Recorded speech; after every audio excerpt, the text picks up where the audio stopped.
Hello दोस्तों। तो आइए इस वीडियो में हम लोग एलिमेंट्री अलजेब्रा का क्विक एंड कम्प्रिहेंसिव रिवीजन करते हैं, जिससे हमारा यूपीएससी सी सेट में आने वाला जो क्वेश्चन है इस टॉपिक से सारे के सारे सॉल्व हो जाएंगे। ठीक है, ये आपके यूपीएससी में हेल्प करेगा, पीसीएस अगर आप कोई दे रहे हैं तो उसमें भी हेल्प करेगा, पीपीएससी दे रहे हैं तो वहां पर भी 10 नंबर का क्वेश्चन आता है मैथमेटिक्स से, वहां हेल्प करेगा, और ये यूपीएससी में भी हेल्प करेगा। ठीक है, यूपीपीएससी में। तो हमारा जो चैप्टर है वो है एलिमेंट्री अलजेब्रा, ये आपका थर्ड चैप्टर है। टॉपिक है सबसे पहला हमारा पोलिनोमियल। तो सबसे पहले डिस्कस करना है कि पोलिनोमियल कह रहे किसको है। तो पोलिनोमियल जो है वो एक ग्रीक वर्ड है, ठीक है, जो दो वर्ड से मिलकर बना है, पोली और नोमियल। पोली का मतलब होता है मेनी, यानी कि बहुत सारा, और नोमियल का मतलब होता है टर्म।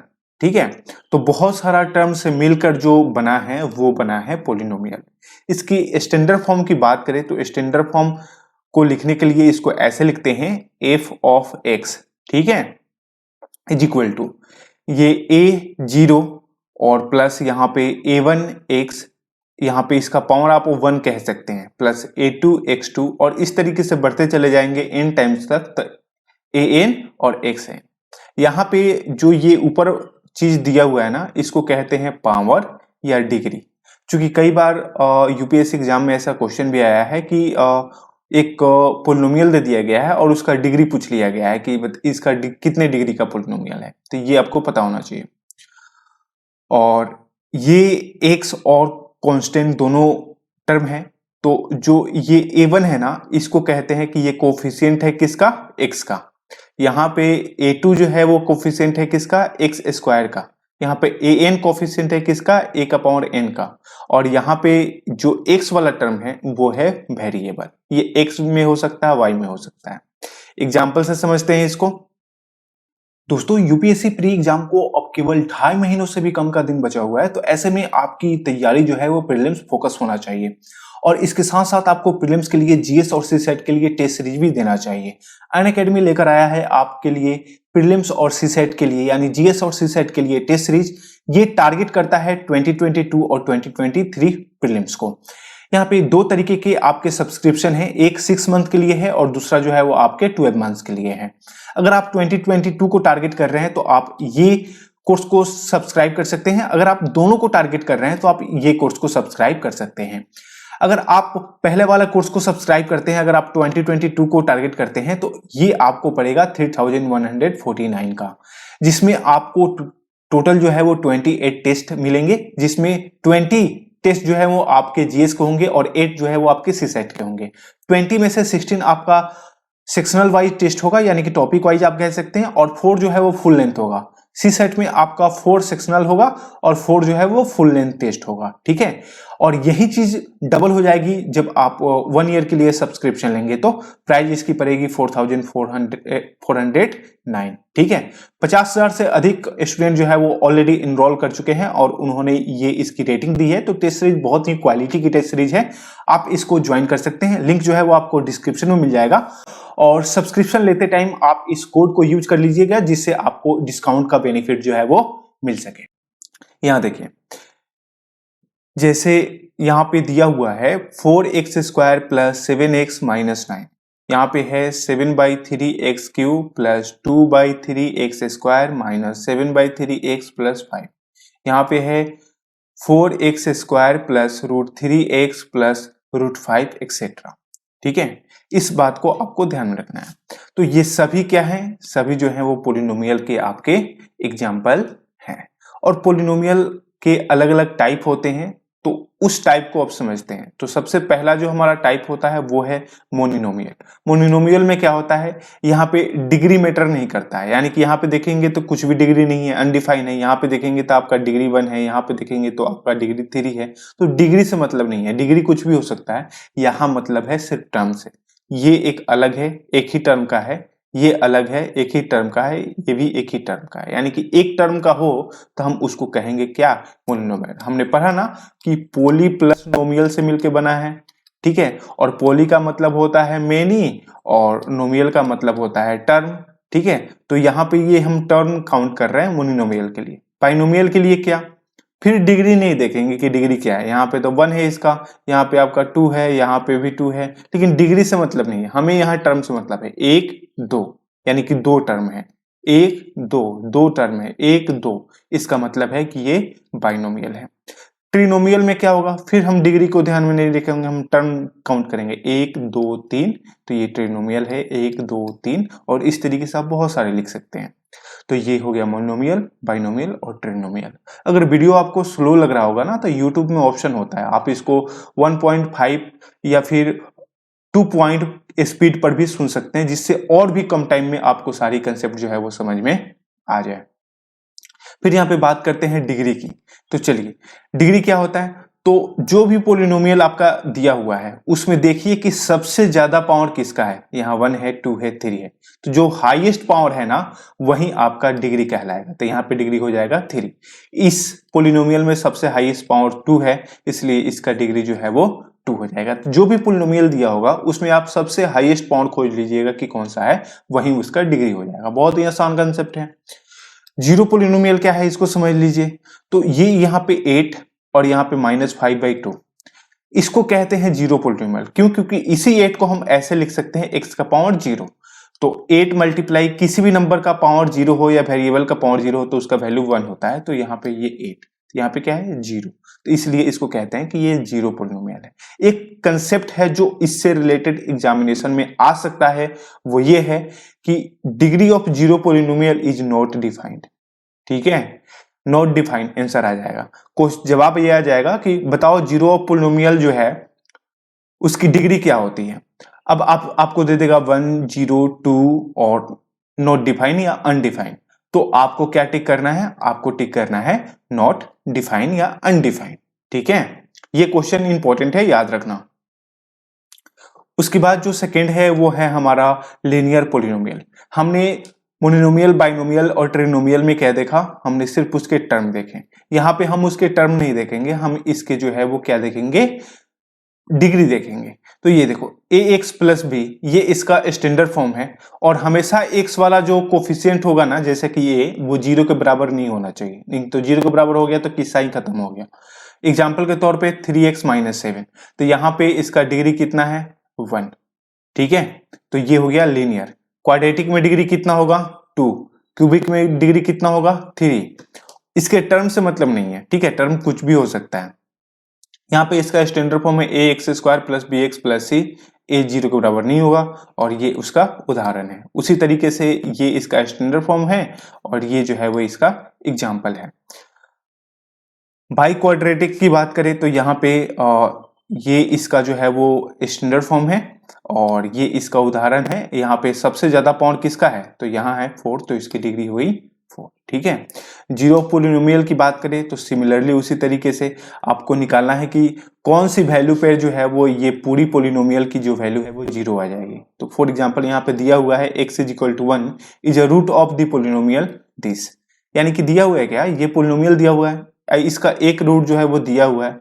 इसका मतलब ये है कि अगर ये 1 इस पार्टिकुलर पोलिनोमियल के रूट है, तो इस 1 को सब्स्टिट्यूट करने के बाद टोटल जो वैल्यू आएगा हमारा 0 आएगा। तो यहाँ पे देखिए हमने क्या किया, 3 का 3 लिखा, x का क्यूब है तो x की जगह पर 1 का क्यूब, माइनस का माइनस, 2 का 2, x² तो 1 का स्क्वायर, +1 और -2। इसको कैलकुलेट किया तो यहाँ पे आया 3, इसको कैलकुलेट किया 2, 1 का 1, -2 का 2। अब ये देखिए ये 3 और 1 4, और ये -2 4 कैलकुलेट होके 0। इसका मतलब है कि x = 1 क्या है, इसका रूट है।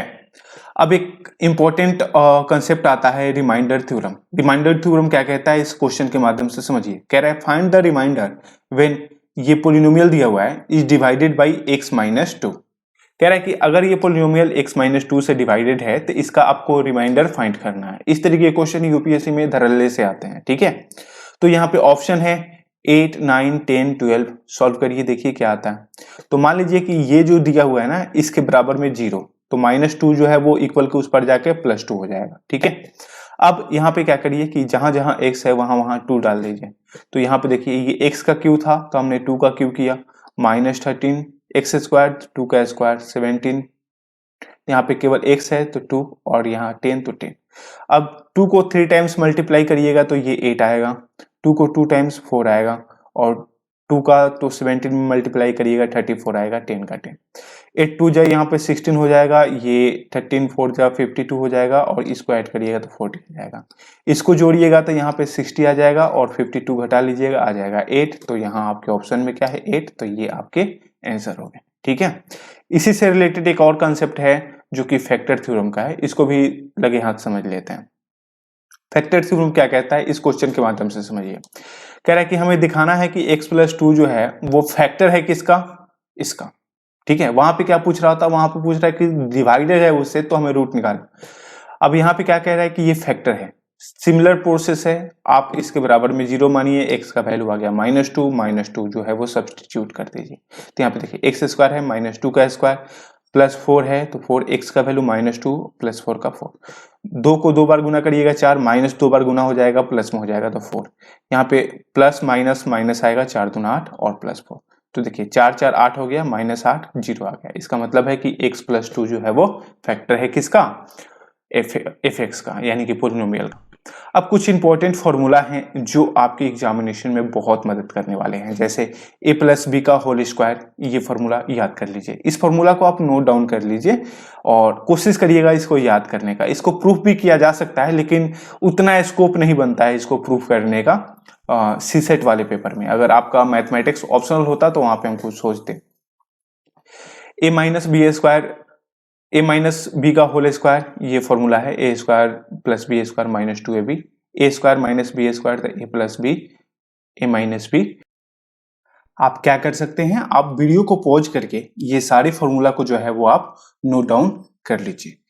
ये फॉर्मूला बहुत ही इंपॉर्टेंट फॉर्मूला है, तो ये आपके एग्जामिनेशन में बहुत काम आएगा। ठीक है, तो इस फॉर्मूला को आप नोट डाउन कर लीजिए, ये आपकी मदद करेगा। चलिए आगे बढ़ते हैं।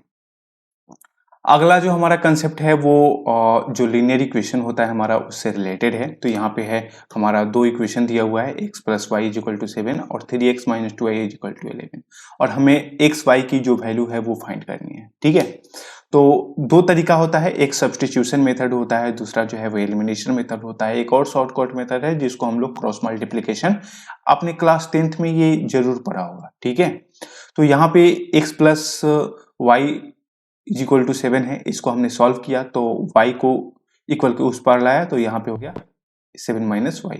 अब इसकी वैल्यू हम लोग क्या करेंगे, इसमें सब्स्टिट्यूट कर देंगे। तो यहाँ देखो 3 का 3 और x की जगह पर 7 - y और -2y का -2y = 11 का 11।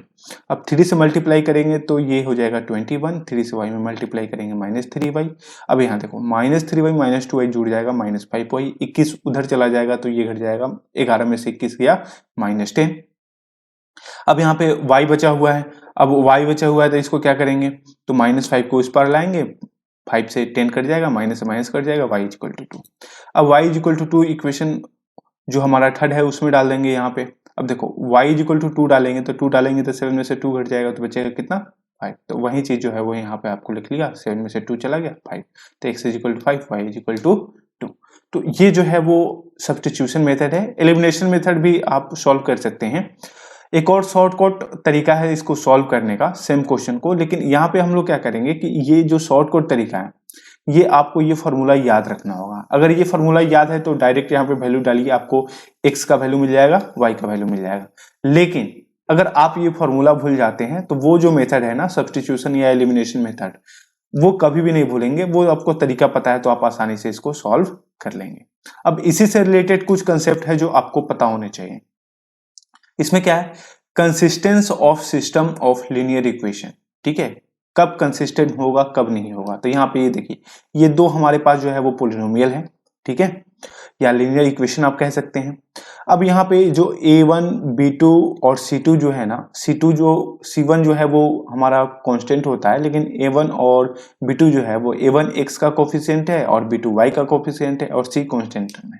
तो यहाँ पे कंपेयर करते हैं, a1/a2 निकालते हैं, b1/b2 निकालते हैं। अगर ये बराबर नहीं आएगा तो हम कहेंगे कि ये यूनिक सॉल्यूशन है, और जब इसकी कंसिस्टेंसी पूछी जाएगी तो ये कंसिस्टेंट है। ठीक है, फिर कंपेयर करेंगे, मान लो कि a1/a2 बराबर आ गया b1/b2 और ये C1/C2 बराबर नहीं आया तो उसका नो सॉल्यूशन, यानी कि इसका कोई भी सॉल्यूशन नहीं निकलेगा। और जब नो सॉल्यूशन होता है तो ये इनकॉन्सिस्टेंट होता है, ठीक है। और जो तीसरी कंडीशन है कि जब हमने इसका रेशियो निकाला तो ये तीनों ही इक्वल आ गया, उस टाइम हम इसको कहते हैं कि ये इनफाइनाइट सॉल्यूशन है या मेनी सॉल्यूशन है, यानी कि इसका अनंत तक जो है वो सॉल्यूशन निकाला जा सकता है। तो ये कुछ कंसेप्ट है जो एमसीक्यू में आपको याद रखना है। चलिए अगला जो है वो हमारा क्वाड्रेटिक इक्वेशन से रिलेटेड है। यहाँ पे देखिए ये एक हमारा पोलिनोमियल दिया हुआ है, अब हमें इसका रूट निकालना है। तो यहाँ पे जब हमने इसका रूट निकाला तो हमें -2 और -3 आया। कहने का मतलब क्या है कि रूट जो है वो रियल भी हो सकता है, इमेजिनरी भी हो सकता है, इस बात को आपको ध्यान रखना है। तो नॉर्मल आप ये समझो कि क्वाड्रेटिक इक्वेशन में जितने डिग्री का आपका पोलिनोमियल होता है उसका रूट भी उतना ही होता है। तो यहाँ पे 2 डिग्री का है तो यहाँ पर भी 2 रूट है, यहाँ पर भी 2 रूट है, ठीक है। अब इसके आगे के कंसेप्ट को समझते हैं। कह रहा है 2 types of method to find roots of quadratic equation, यानी कि अलग अलग तरीके का टाइप्स है, मेथड है जिससे हम क्वाड्रेटिक इक्वेशन को फाइंड करते हैं। तो यहाँ पे एक क्वेश्चन के माध्यम से फाइंड करना है हमें। ये इक्वेशन दिया हुआ है यानी कि पोलिनोमियल दिया हुआ है, उसका जो है वो रूट निकालना है। अब यहाँ पे देखेंगे तो 3 ऑप्शन है हमारे, 3 ऑप्शन में कोई एक ऑप्शन जो है वो सही होगा। तो चलिए क्या करते हैं इसको सॉल्व करने का। यहाँ पे आप रफ वाले पेज में देखिए हमने क्या किया है इसके साथ। पहले और लास्ट वाले टर्म को हमने मल्टीप्लाई करा तो यहाँ पे आ गया 24x²। अब ये जो बीच वाला टर्म है ना इसको हमें ब्रेक करना है, और ब्रेक ऐसे करना है कि गुना करने पे इतना आ जाए और जोड़ने घटाने पे इतना आ जाए। तो 10 को हमने ब्रेक किया कितने, -6x में और -4x में। अब इसको गुना करिए तो माइनस माइनस प्लस हो जाएगा, 6 चौका 24, x में x से गुना करेंगे x², यानी कि इतना टर्म हमारा मिल गया। इसमें ये जो ब्रेक है वो सही है। जोड़ने के बाद इतना आना चाहिए तो -6 -4 -10, तो ठीक है। अब यहाँ पे हमने इसको लिख लिया, यहाँ से x कॉमन कर लिया तो x निकल गया, तो यहाँ पे x, यहाँ से x निकल गया तो 6। यहाँ पे हमने 4 को कॉमन कर लिया तो यहाँ बचा x, और 6 चौका 24 तो यहाँ पे बचा 6।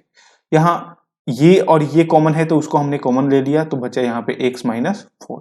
अब इसको 0 के बराबर करेंगे तो 6 0 को उस पर जाके +6 और 4 उस पर जाके +4, तो हमें मिल गया x = कितना, +4 और +6। तो यहाँ पे हमारा ऑप्शन है +6 और +4 यहाँ, तो बी इसका करेक्ट ऑप्शन है। एक और मेथड है जिसको हम लोग डायरेक्ट फॉर्मूला कहते हैं। मान लीजिए ये हमारा क्या है कि एक पोलिनोमियल है जिसका 2 रूट होंगे अल्फा बीटा, तो अल्फा बीटा = क्या हो जाएगा, तो ये फॉर्मूला है, आप इस फॉर्मूला को याद रखिए, -b + -√b² - 4ac/2a। अब यहाँ पे ये पूरे टर्म के लिए ना कई बार जो है वो केवल d लिख दिया जाता है, रूट अंडर डी लिख दिया जाता है, तो डी का वैल्यू ये होगा। अगर आप रूट हटाना चाहते हैं तो इसके अंदर आप रूट डाल दीजिए तो ये आपका रूट हो जाएगा, ठीक है। तो ये नहीं याद है तो केवल ये याद रखिए, इससे जो है वो आपका काम बन जाएगा। तो यहाँ पे आप क्या करेंगे, वहां पे वही क्वेश्चन जो हमने क्वेश्चन यहाँ पे सॉल्व करा ना, ये वाली क्वेश्चन, तो यहाँ पे देखिए ए की वैल्यू हो गई 1, बी की वैल्यू हो गई -10 और सी की वैल्यू हो गई 24। तो यही वैल्यू को जो है वो हम क्या करेंगे, यहाँ पे सब्स्टिट्यूट करेंगे। तो ये बी की वैल्यू -10, बी की वैल्यू -10, ए की वैल्यू जो है वो 4 जो है वो फॉर्मूला का 4, ए की वैल्यू 1 और सी की वैल्यू 24। अब देखिए माइनस माइनस यहाँ पे प्लस हो गया, प्लस माइनस का प्लस माइनस, 10 को 2 बार गुना करेंगे तो ये 100 हो जाएगा, माइनस को 2 बार गुना करेंगे प्लस हो जाएगा। अब यहाँ पे माइनस है तो इसको गुना करिए, 24 चौका 96। अब इसको घटाइएगा तो कितना बचेगा, 100 में से 96 गया 4 का जब आप स्क्वायर रूट निकालिएगा तो मिलेगा 2। तो 10 में से एक बार प्लस जोड़िए इसको, तो 10 और 2 12, 12/2, तो यहाँ पे आ गया 6। एक बार घटा लीजिए तो 10 में से 2 गया तो बचा कितना 8, 8/2, और ये आ गया कितना 4। 2 दूनी 2 चौका 8, 4 आ गया। तो यहाँ पे अल्फा का वैल्यू 6 और ये 4। तो आंसर तो आपका उतना ही आया। तो ये 2 तरीका है, दोनों तरीके से जो है वो आप इस क्वेश्चन को सॉल्व कर सकते हैं। अब एक क्वेश्चन देखते हैं जो यूपीएससी सीसेट 2013 में पूछा गया था। Find the value of x certifying the equation this. अब यहाँ पे ये जो इक्वेशन है वो फ्रैक्शन में है, घबराना नहीं है, बहुत ही आसान है। यहाँ पे आप क्या कर सकते हैं, 3 ऑप्शन है, 4 ऑप्शन, 4 में से एक जो है वो हमारा सही होगा। तो सबसे पहले जो गिवन हमारा इक्वेशन है उसको हमने ले लिया। अब यहाँ पे हम क्या करते हैं कि ये दोनों का एलसीएम निकालते हैं। ये तो कटने वाला है नहीं, तो दोनों को हमने गुना में लिख लिया। अब इससे भाग देंगे तो ये कट जाएगा, तो बचेगा ये। इससे 1 में गुना करेंगे तो ये जैसे के तैसे हो जाएगा, माइनस का माइनस। इससे भाग करेंगे तो ये कट जाएगा और बचेगा ये। इससे गुना करेंगे तो ये जैसे का तैसा हो जाएगा। अब देखिए ये x से x में गुना करेंगे, पहले तो इसको माइनस से गुना कर देते हैं, तो ये माइनस एक्स और ये माइनस माइनस प्लस, तो ये x से x कट गया और 5 और 3 कितना हो गया 8, और नीचे कितना, इसको गुना करिए, x से x में गुना करेंगे तो x स्क्वायर, x से 5 में गुना करेंगे तो ये 5x, माइनस 3 से गुना करेंगे तो माइनस 3x, और माइनस 3 से 5 में गुना करेंगे तो माइनस 15। अब इसको देखिए, x square plus 5x minus, तो ये तो घटेगा इसमें से, तो बचेगा 2x और माइनस 15 का 15, तो यहाँ पे लिखा 1/6 का 1/6। आगे की कंसेप्ट देखिए, यहाँ पे अब क्या है कि ये क्रॉस मल्टीप्लीकेशन कर दें, यहाँ पे क्रॉस मल्टीप्लीकेशन कर देंगे तो ये हमारा मिल जाएगा कितना, 1 से गुना करेंगे तो ये बदलाव होगा नहीं, 8 छक 48। अब 48 को इक्वल के इधर लाते हैं तो ये माइनस और ये भी माइनस जुड़ जाएगा, तो ये हो जाएगा 63, इधर का सेम टू सेम रहा है। अब जो फैक्टराइज हमने पहले वाले क्वेश्चन में किया, इस वाले क्वेश्चन में भी करेंगे। अब पहले और लास्ट टर्म को गुना करेंगे तो हमें मिलेगा -63 एक्स स्क्वायर। अब इसको ऐसे ब्रेक करना है 2 को कि इतना आए। अब कैसे करेंगे भाई, तो 9 प्लस में रखेंगे और 7 को माइनस में रखेंगे, क्योंकि यहाँ पे प्लस आना चाहिए, तो 12 वाला टर्म प्लस में रखेंगे तब तो वैल्यू प्लस आएगा। तो 9 में से 7 घटा लेंगे, 2 मिल जाएगा, 9 7 63, यानी कि हमारा सही मिल गया। अब कॉमन कर लेते हैं, x कॉमन कर लिया तो यहाँ पे बचा x प्लस 9, यहाँ पे -7 कॉमन कर लिया तो बचा x प्लस 9। अब यहाँ पे x प्लस 9 कॉमन है तो हमने कॉमन कर लिया, तो बच गया x माइनस 7। इक्वल के उस पर डालेंगे तो ये माइनस से इक्वल के उस पर जाके +7, और ये प्लस है तो उधर जाके माइनस, तो हमें जवाब मिला x का पावर 7 और -9। अब यहाँ पे फॉर्मूला में है 7 जो है वो प्लस में और ये 9 में, तो ए ऑप्शन है, तो हमारा ए ऑप्शन जो है वो करेक्ट हो गया। तो इस तरीके से आप इसको सॉल्व कर सकते हैं। एक और भी छोटा सा कंसेप्ट है जो आपको पता होना चाहिए, तो वो छोटा सा कंसेप्ट क्या कहता है, रिलेशनशिप किसके बीच में, तो कोफिशिएंट और रूट के बीच में, क्वाड्रेटिक इक्वेशन के। तो मान लीजिए ये क्वाड्रेटिक इक्वेशन है, इसका जब आप सम निकालेंगे, तो क्वाड्रेटिक इक्वेशन है तो हमने पढ़ा कि जितने डिग्री का क्वाड्रेटिक इक्वेशन होगा उसका जो रूट है वो उतना ही होगा। तो यहाँ पे 2 रूट है अल्फा प्लस बीटा, तो इसके रिलेशन बनते हैं -b/a, यानी कि कोफिशिएंट ऑफ x का कोफिशिएंट b और by coefficient of x square यानी कि a, तो यही b/a। प्रोडक्ट की बात करते हैं तो प्रोडक्ट में यहाँ पे आपका आ जाता है रूट्स, और रूट्स में अल्फा इंटू बीटा, तो यहाँ पे आता है c/a, c कांस्टेंट टर्म और a क्या है, तो coefficient of x square. Third concept निकल के आता है कि अगर आपका अल्फा प्लस बीटा और अल्फा इंटू बीटा दिया हुआ है, यानी कि सम ऑफ प्रोडक्ट और यहाँ सम ऑफ रूट और प्रोडक्ट ऑफ रूट दिया हुआ है, तो इसका जो क्वाड्रेटिक इक्वेशन है वो कुछ इस तरीके से निकलेगा, x square minus alpha plus beta और इंटू एक्स और plus alpha into beta is equal to 0। इसका मतलब क्या है, इसका मतलब है कि अल्फा प्लस बीटा, यानी कि ये वाली जो वैल्यू हमने डाली है ना, ये वाली वैल्यू आपको यहाँ पे डाल देनी है, और ये वाली वैल्यू जो है वो आपको यहाँ पे डाल देनी है, और इसको कैलकुलेट कर लेना है, तो आपका जो इक्वेशन है वो निकल जाएगा। ठीक है, तो ये होल कंसेप्ट था आपके एलिमेंट्री अलजेब्रा से रिलेटेड, जिसमें हमने पोलिनोमियल और जो हमारा सिस्टम ऑफ लीनियर इक्वेशन होता है उसके कंसेप्ट को समझा। ठीक है, तो इस वीडियो में इतना ही, मिलते हैं फिर अगले वीडियो में, तब तक के लिए जय हिंद।